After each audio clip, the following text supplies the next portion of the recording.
Welcome to another episode of The Local Dive. This is Alex Scott, joined by Ashlyn Portero. Hello. Dean and Sarah. Hey, hey. Big Guns Jacob Baldry. Hello. What's up? Happy Easter week. Happy Easter week. Big Guns Baldry. Let's go. I love it. So, yeah. How's everybody? Good. I just feel bad for Jacob. He likes it. He told me. He's just I'm used to it harassed at this on point. this show. Loves it. His girlfriend likes it a lot. Hopefully, I don't break up by the time this episode comes out because that'd be really awkward. That would be super awkward. Oh my gosh. Emma. Well, on today's episode, we're excited to kind of continue sort of what we've talked about the last 2 weeks with cultural and casual Christianity, and thinking about the opportunity with Easter coming up, how kind of we as the church and we as Christians can leverage cultural holidays for mission and evangelism, and maybe specifically as well kind of how those ideas of cultural and casual Christianity come into play. But before we do, we'll wade into the shallow end, and with it being Easter week, by the time this comes out, we'll be, 3 days from Easter and a day from Good Friday. So if you're in Tallahassee, please join us at the Civic Center Sunday at 10 a.m. or Friday night and Friday night. Both. We want you both. And Friday night at 6 p.m. at Sessions Road for our Good Friday service. But what are your favorite things about the Easter holiday? And this is from like a cultural perspective, not like, don't say, the resurrection. That's a given. So like saying like Tiger Woods is your favorite golfer or Yes. something like that. Hey. Okay. Michael Jordan's your favorite basketball player. He happens to be the best golfer of all time. So. Jack. Oh, sorry. Oh my gosh. He's coming for it. He's close. I'd love that actually. Sorry, go ahead. Okay. I like all the gross, weird food things per every other holiday. Bring me all of your bunny cakes with the coconut grass that's dyed green. It's Bring so me gross. your jelly beans. Bring me your peeps. I like it all, and it's not in a contrarian way. Now, there's inevitably going to be someone who's like, yeah, but do you make a bunny cake any other time of the year? No, because you only make it at Easter because that's the time to make it. So I'm good with that part. Yeah, I totally agree with it. If somebody's like, do you make a bunny cake in October? No. Why would you make a bunny cake in that October? kinda makes That you would a be little weird. creepy. Yeah, I listen to Christmas music starting the night of Thanksgiving. Yeah. Yeah. It's the appropriate time for the appropriate action. Now, how she described the cake, I did like a heebie-jeebie shake down here. Is how I felt. Hey, it is good. What other cultural things do I like? I don't have kids, so I'm not into like the Easter egg hunt. That also just sounds like a lot of work when I could be like, here's 3 quarters and some candy. Like, I understand that it's like fun for the kids, but that just seems like a lot. So I don't have to do that though. What's the Easter equivalent of Scrooge? Because that's you, apparently. I'll make an Easter basket for my dog or something to make up for Judas, Pilate? Hey, wow. Sorry. I am like on blast today. He asked the Easter equivalent of Scrooge. Sorry. Yeah, I mean, those are probably the best comparisons. Good Lord. Oh man, wow. Other cultural aspects. Sorry, if you got more, yeah. I love jelly beans, just in general, and I don't like high. This is the one non-brand thing I don't like, or that I like, I should say. Sorry, like I'm not as into the Starburst ones. I want like the Walgreens $1.99 pack, and you want the bag that you're like, this could be like plastic that's been recycled 7 times. I love those jelly beans. Give me more of those. And then also, we're doing what we like, not what we don't like. What you like. I love church on Easter Sunday. I know that's Tiger Woods' answer, but like I just love all that comes with that day. It's just a really great day for the church. Seeing old friends you haven't seen in a long time. Things like that I enjoy. And also, one of my favorite meals is like an Easter afternoon ham. Yes, I was going to say, I know you can eat ham any time of the year. Yeah, it's just but different. There is something different about Easter ham. And my mom always does a really good spread of all the other things on Easter too, like all the sides and all that kind of stuff. It's basically like Thanksgiving without the turkey and ham instead. Yeah. How do we feel at this table about deviled eggs? Oh, all in. Not a fan. Like, give me an entire tray of them. I'm against the devil. What about his eggs? I was going to say, I'm all for his eggs. I'm not for him, but I love his eggs. Where are you on the deviled egg? No, that's what I was going to answer. I was like, where was I going with that? I have learned, my palate has developed to where now I like them. As a kid, I would have been like, that's disgusting. But I'll eat a couple, but I'm not at the whole tray yet, but I do like them. As a kid, I thought they were so gross, and then some, like, I will make them randomly. I'll just get a craving for deviled eggs. You're so weird. and I'll just make them. Pat Scott, who have you raised? So, like, Melissa will be like, what are you doing? I'm like, I'm boiling some eggs to make some deviled eggs. It happens, like, once a year. But, yeah, it's usually at, like, a very random time. But I'm pro. I'm all about, like, the emergence of pastel colors. Like, this, like, that's great to me. I don't know why. I like it. I'm very pro seersucker, but like I don't think I could pull it off. So I'm like I appreciate it, but you'll never probably see me. I'm leaving. There's like I said, don't know, probably. Alex. I feel like I want to push back on that because that's such like a serious way to address that. yeah, I want to camp there for a minute. Everyone listening now is exposed to like what every meeting we had together is like for the first 20 minutes. Right. But let's pitch our tent and camp out. So I would say that it's kind of like a Christmas sweater. Like nobody really looks amazing in one, but you can pull it off because it's Christmas and you're allowed to wear it. I think that's a fair So assessment. seersucker, it's like okay because it's Easter. Yeah. Okay. Yeah. Easter and the Kentucky Derby, maybe the only two times. Yeah, Seersucker is, if you're at it. Yes. Yeah, I want you in like at Churchill Downs. Standing in the mud or in the stands, depending on how bougie you are. Yeah, not in Bobbinbrook at an outdoor watching party or whatever. It's like it's 120 degrees in Tallahassee on May 3rd or whatever. Right. You hate yourself right now. All right. What do we not like about the Easter holiday? I was going to throw one more like in. Oh, I love April baseball. Yes. So like Easter baseball, like the fact that RB opening day, yeah, I will sit on Sunday in front of the TV, exhausted from preaching, with my mom's ham, watching baseball. What don't we like? Jelly beans. Sorry. Oh my word. What's not to like about Easter? I really love Easter. It's like one of my favorite holidays. Man, I have a hard time thinking of anything. I do not like Easter egg hunts. Yeah, I do not because I don't want to go outside and watch you pick up eggs and the grass is dewy and all that stuff in the morning. Out. How can I even the Easter bunny like a animal dressed up animal like a what am I trying to say? Like somebody in an Easter bunny costume. Thank you. Actual bunnies, I love and. All the love to real bunnies. Sorry if you're listening to this too with your kids and they're like, "What? It's a costume?"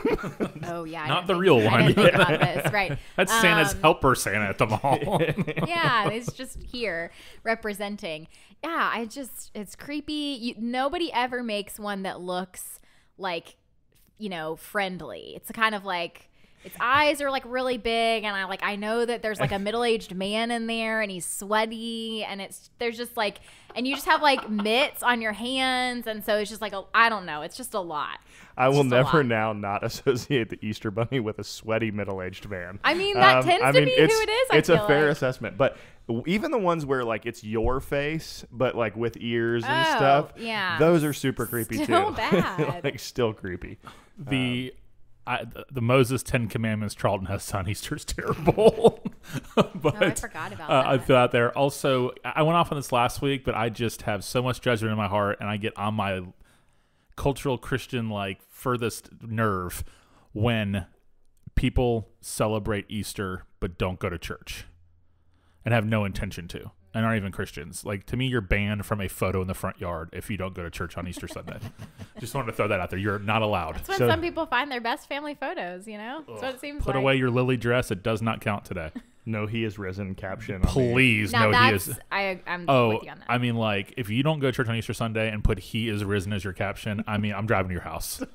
Like, we're gonna box in the front yard. All right, there you go. Yeah. So. Be careful, or Tired Dean with a plate of ham is coming over to your house coming to for you, box. but not in a seersucker. Not in seersucker suit. Where are we on like passion plays? Anti. 99.9 are terrible. There's a really good one at Southeast Christian Church in Louisville. Okay, that's like worth going to. Besides that one, I feel like it's like at Southeast Christian, it's probably put on by like. Who directed was it Mel Gibson who directed The Passion? Yeah, it's like kinda, it's probably like it's kind of like that. Yeah. I just the problem that I have with it is I feel like it's one of those things that especially now we respond so much to visual representation, And so once something's in your imagination, you know what I mean? It's hard to then kind of not just limit your thinking to that. So I'm kind of like anti about that kind of stuff. Yeah, but that's fair. But I mean, if it's done well, then I'm not like, I don't think you're like a sinner if you go and watch one. I personally, it's not for me. Yeah, no, I'm pretty anti. You know what's weird on Easter Sunday is like when everything's over at the Civic Center. It's like, well, Yeah. okay. You're like an hour ago, I was like, celebrating like one of the best days of the year in our church. And now I'm like walking around in sweatpants eating a piece of pizza that I grabbed out of a box while we tear down. Like, where'd everybody go? Yeah. Cold Papa John's and everything's empty. And you're just like, this is weird. I was having an anxiety attack backstage before the service started. And now I'm like chilling with my kids and playing catch in the arena. I look forward to my end of Easter. That's a wrap. Instagram. It's a great city church tradition. It is with the production team. Biceps. What do you dislike most about Easter? I'm not for the Easter candy. I'm Of course you're not. I mean, look at the guy. I like chocolate, like the normal chocolate. He's not for any candy. Yeah, jelly bean flavored protein shakes. Is that a thing? He was like, I could be in on that. So like even like Reese's, you're out, or like No, like the normal candy I'm cool with. It's Okay. just like the Peeps, the jelly beans, just your normal Easter candy. I'm not here for it. How do we feel about like as a kid, we would always get like the big plastic tube of like Reese's cups or something. Do you know what I'm talking about? yes. Four. Yeah, that's kind of like one of God's gifts to man. I see it with pastel M&Ms now. That long tube. Oh, full yeah. pastel M&Ms. Yeah. Yes, those are good. The Reese's that come in those tubes too, they're like the mini cup. Uh-huh. That's the best Reese's. Yes. Like out there. It's the right ratio to chocolate and peanut butter. And I would agree. you can tell me I'm wrong, but you'd be wrong. So, anywho, moving on. Any other deep thoughts on shallow? Pondering Any that. other deep shallow thoughts on cultural aspects of Easter? It's a great holiday. It's a great day. It is. Great weekend. All right. Well, we'll transition into, kind of our deep dive, talking about the opportunity that Easter and other, cultural holidays present for the church. And I think one of the things, as we talked about the last 2 weeks about cultural Christians and casual Christians, we see a lot of those people attend services, whether that's in the church that they claim, or they go with family or friends to church on these days. And so these holidays present an opportunity for the church to leverage for mission. And so what are some ways, maybe Dean, maybe you could talk about too, kind of our philosophy on just why we do Easter at the Civic Center, but what are some ways that the church can helpfully come alongside these cultural holidays and leverage them and actually use them for mission, as well as gathering to celebrate important holidays in the church? Yeah, well, I joke about people, taking pictures of people of on Easter Sunday that aren't Christians, and I do think that's strange.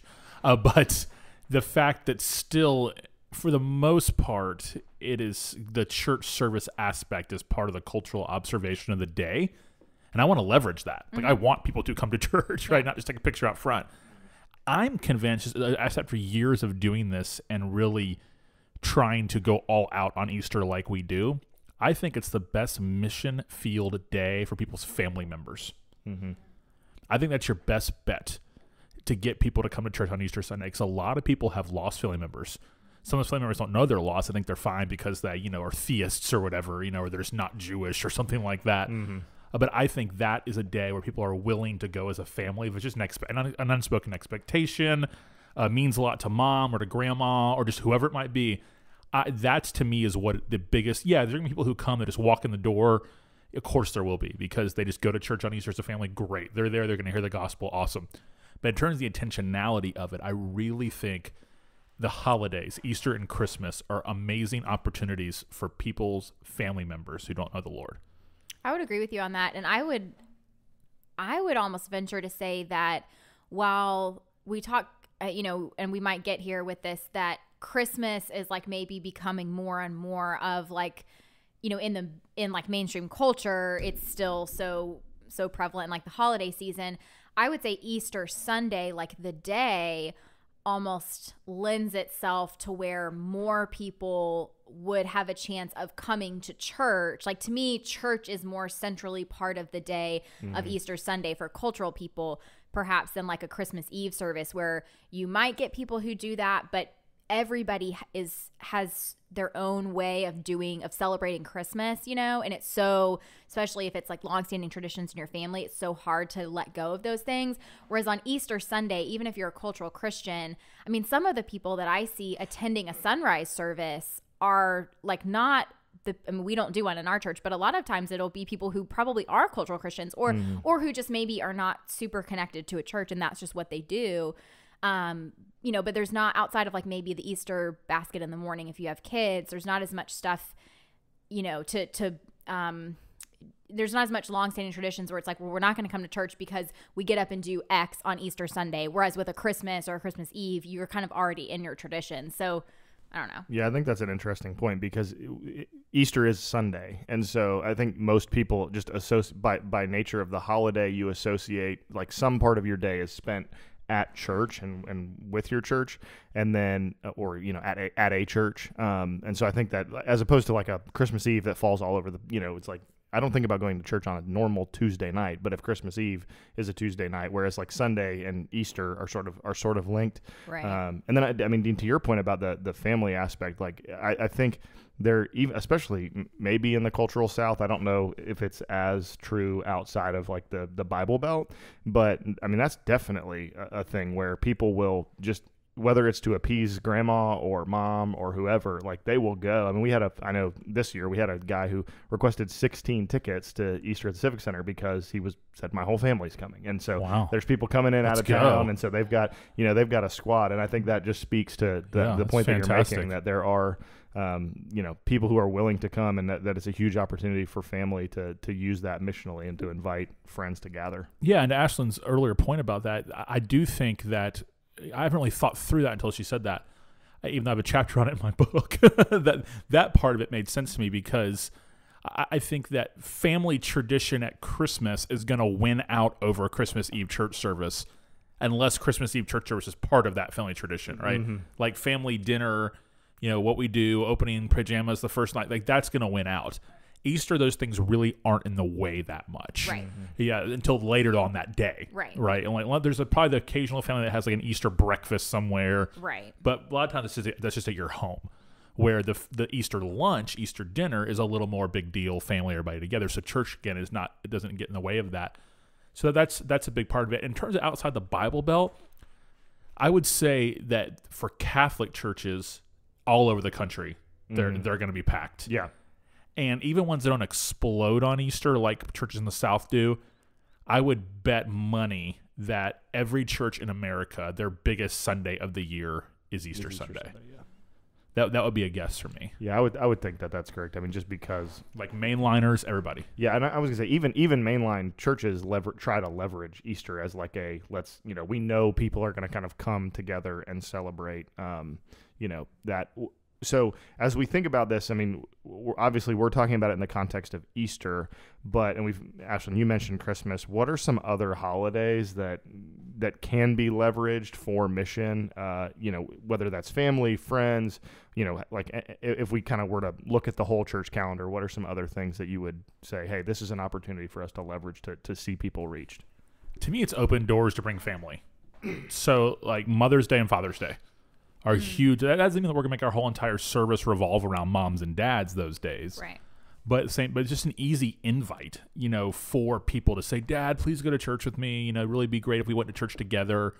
Something along those lines. Or for parents to go, just to have a little bit of evangelistic savvy to them and not be afraid to use a little bit of mom and dad guilt every now and then and go, just really be great. Talking about like evangelical parents. Right. To go to their adult kid. It really mean a lot to me on Father's Day if you went to church with me, because guess what? They're going to come. They're going to hear the gospel. So it's worth doing those kind of things.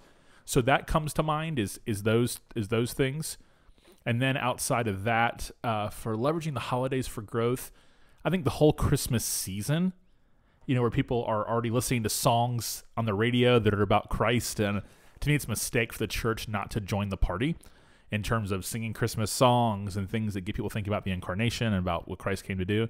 That's what comes to mind for me. Do you think anything, Ashlyn? I mean, I would agree with that. Like, I think I would definitely push against 4th of July. I think we've just seen that doesn't really get us anywhere that we need to go. So, but and then for other holidays that just aren't really connected to the church or to Christian the historic faith, I think that it just doesn't really make sense, So, and I'm not saying and I think about like a New Year's.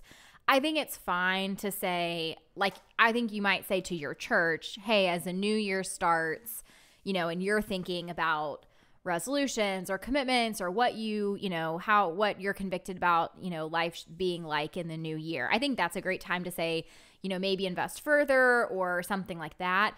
But I just personally have not really found it to be effective to say to anyone, hey, it's first Sunday of the year. Why don't you come with me? If it's someone who just truly is unchurched, because I think if somebody said to you, Alex, hey, first Sunday in January, why don't you, come to my synagogue, or something like that. It's just, it's not something that's on your radar. So I think unless you have a leg up there, or somebody says, this year I'm interested in exploring spirituality. That would be great. But the amount of times that somebody has come to me and said that is 0. So Sure. I think it's just kind of depends on who you're speaking to. Yeah, and I was going to say, I think one of the things that make Christmas and Easter so natural in terms of leveraging is there is the cultural component there, but then it's an open door to actually talk about the significance of the holiday for the Christian, right? Because some people go to church just because it's what you do.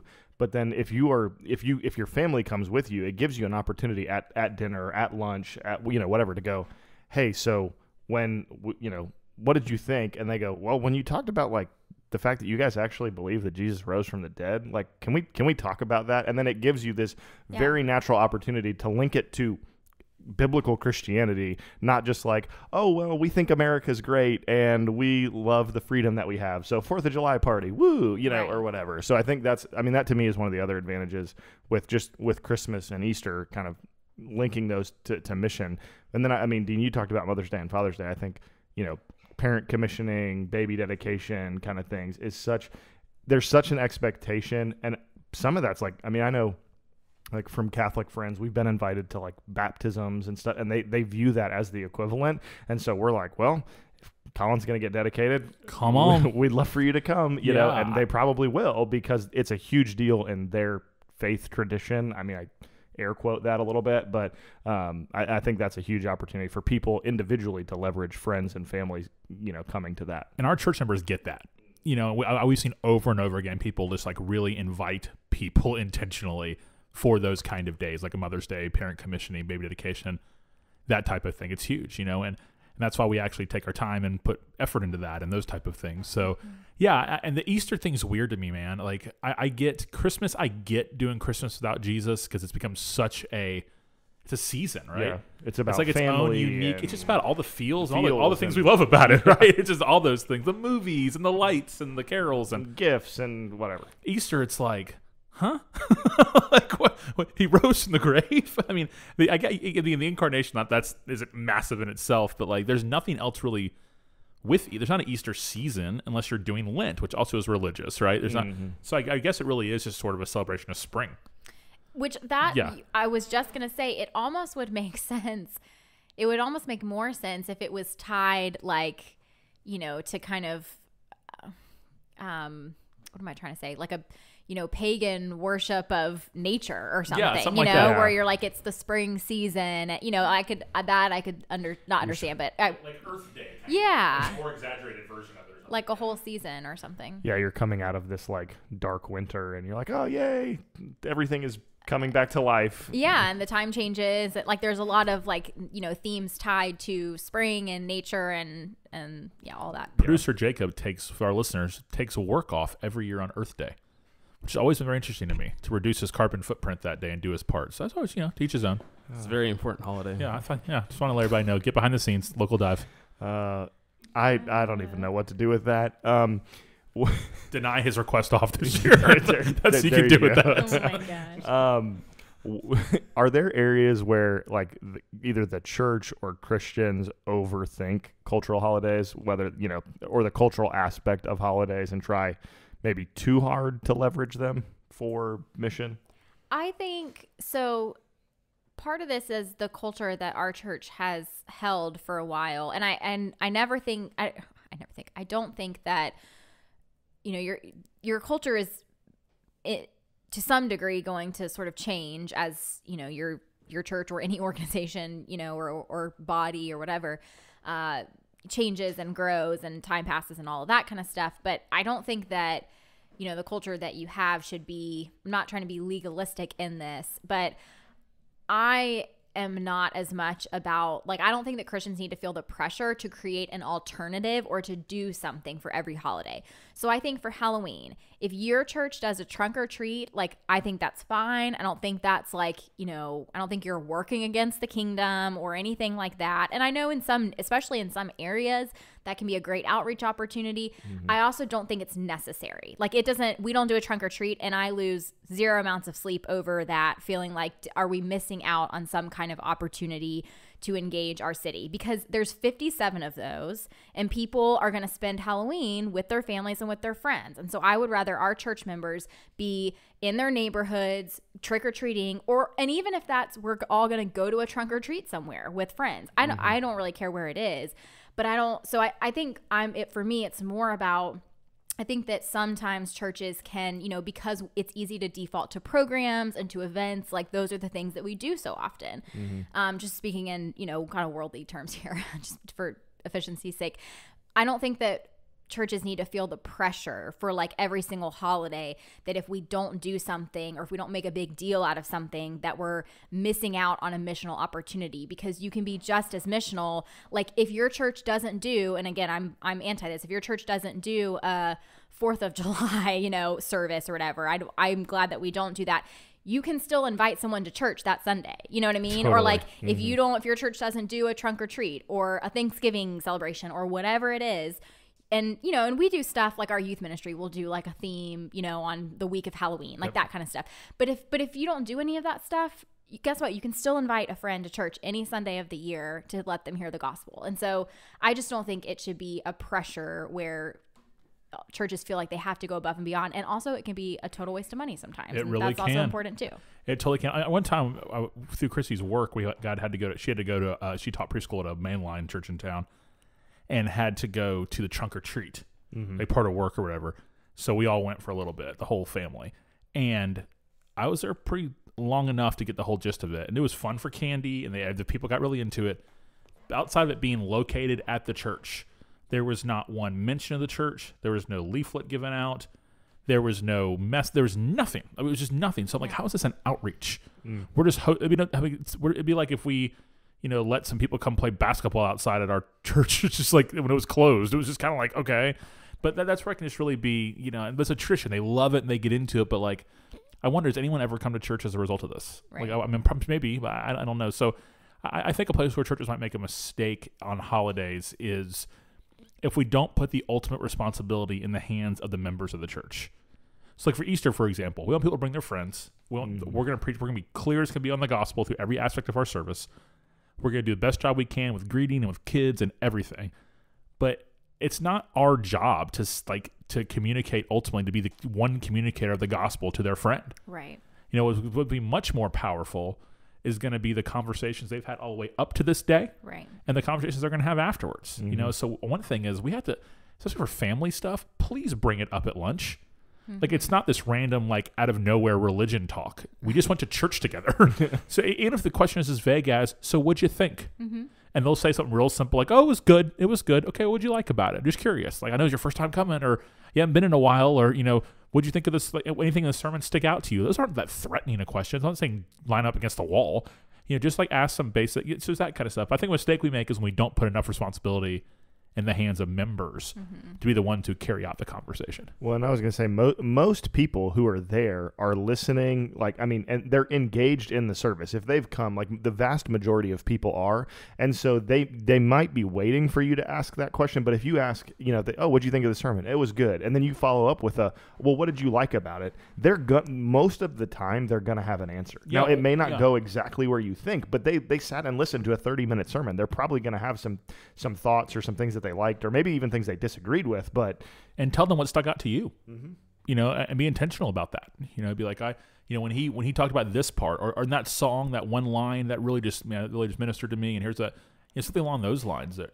I think something that Christians can do too is to point out how easy it is to lose the centrality of the gospel in the midst of all of the cultural fun around a holiday. So for someone who is a cultural Christian or just who is, not a believer, but who buys into the cultural celebration around a holiday, Christmas, Easter, whatever it is, I don't expect them to have like that insight to say, I'm going to a Christmas service and I don't care about it. I'm just here because this is the tradition that we do. Like, because they're lost, like they're doing that but they don't understand why. Now, obviously it's like, hopefully at some point somebody starts to think about that, but whether it's at lunch or beforehand or something like that, I think that it's a great opportunity for a Christian to say, I love Easter and I love being able, it was great to have you there with me, and to worship, because it's so easy to just get caught up in the fun of, ham at Nana's and we all dress up and da-da-da. So like sometimes you can make that connection for someone, and say,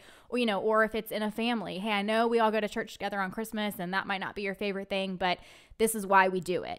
Just trying to be clear about that, because sometimes people, we all go through the motions on certain things and can go on autopilot. And so I think it can also be an opportunity for Christians to actually try to over communicate that, not like insulting someone's intelligence, but in a natural way to just point that out for people.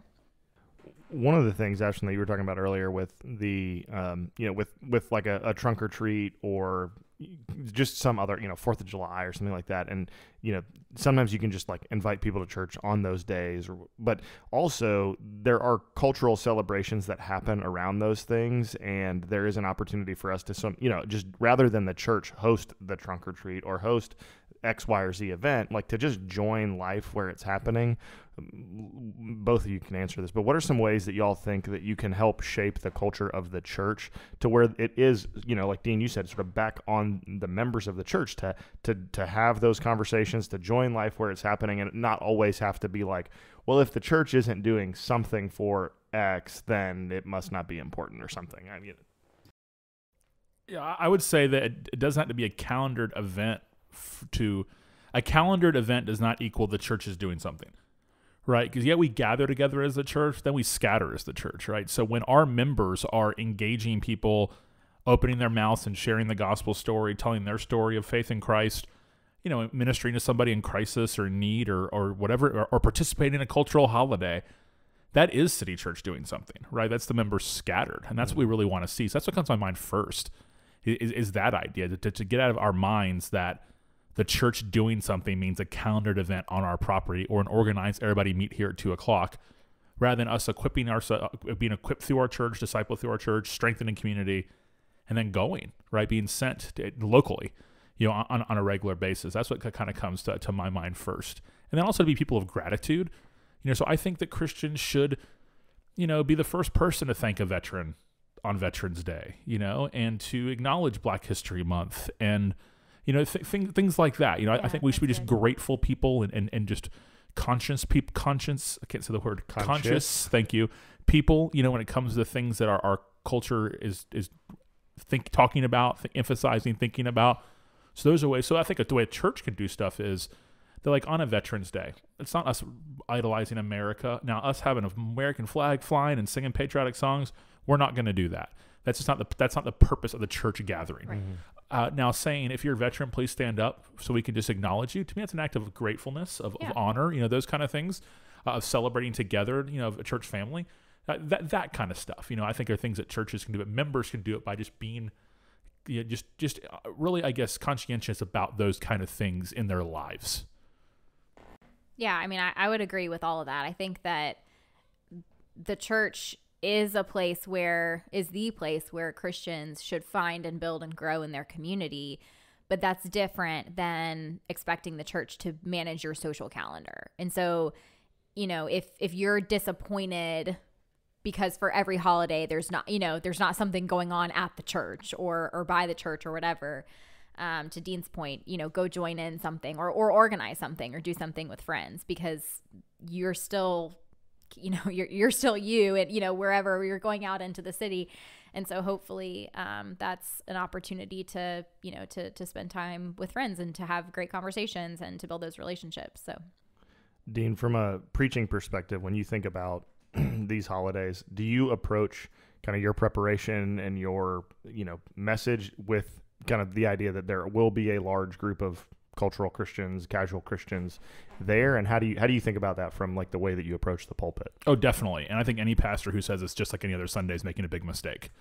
And I am just aware of who is there. And I'm aware that our members have put in effort and prayer and time to try to get someone to come to church with them. And that means a lot. And they're almost looking to me. And I said the responsibility is on them to have the conversation. But for that 30 plus minutes, 40 minutes, they're looking to me to go, okay, man, let's go. Like I brought my friend here. Well, let's make sure it's clear. So I'm going to usually deconstruct some cultural Christian religion in their lives during the sermon. And I'm really going to try to hold up Christ compared to just what maybe they use. I know they probably think of themselves as really good people. They're not atheists usually, so they think they're okay because they're like have this kind of generic spiritual theism kind of deal. And I'm going to speak to that kind of stuff. And I'm going to challenge that kind of stuff, that we have a God who is not generic. He's made himself known. He's defined himself. And because of that, we need to make sure that we're listening to who he claims he is. And that what our responsibility is based on our knowledge of who he is.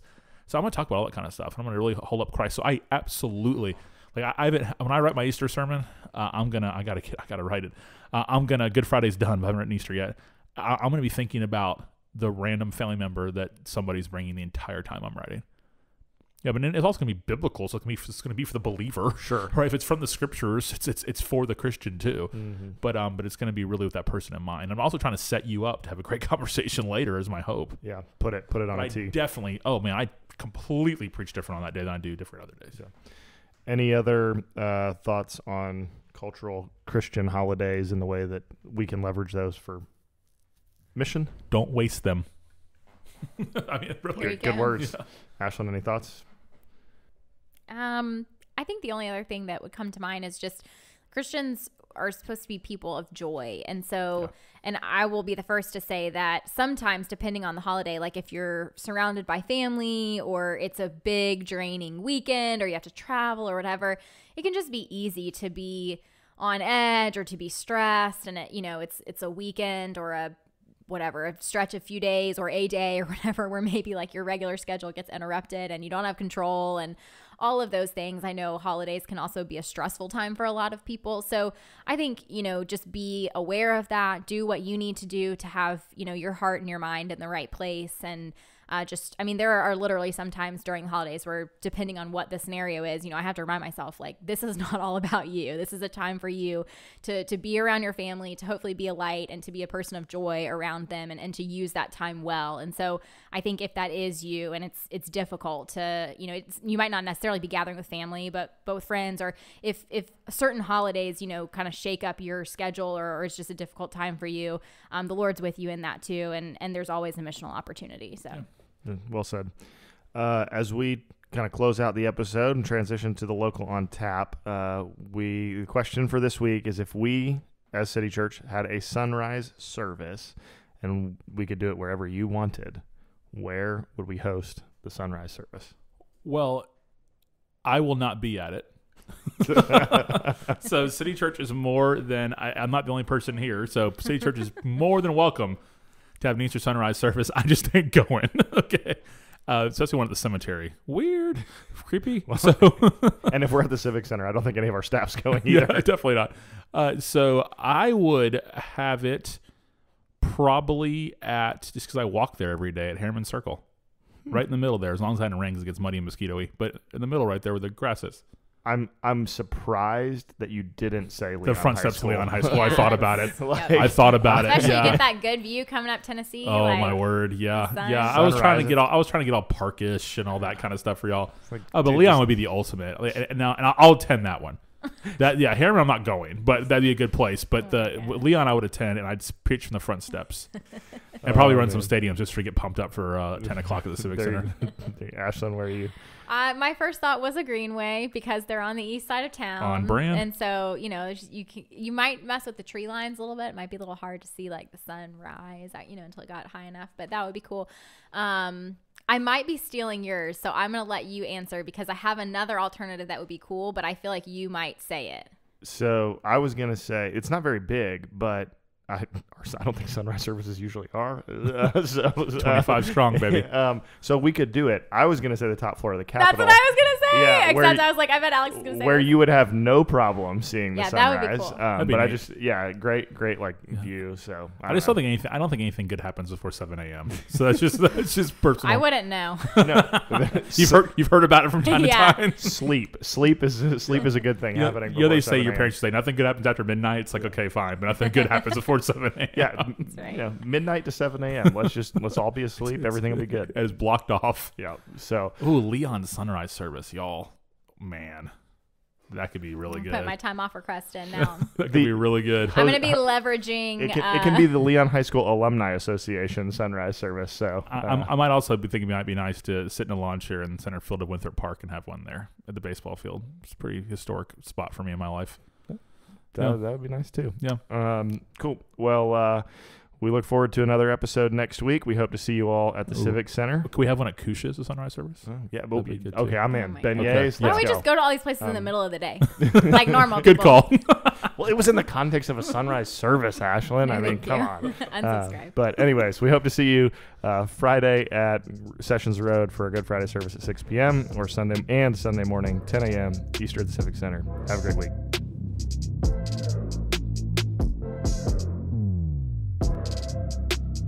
Thanks for listening to The Local Dive, a podcast diving into deep and shallow musings about Christ, the church, and culture. Don't forget to subscribe and leave a review wherever you listen to podcasts. You can follow The Local Dive on social media to continue the conversation with us on Instagram and Twitter at The Local Dive Pod.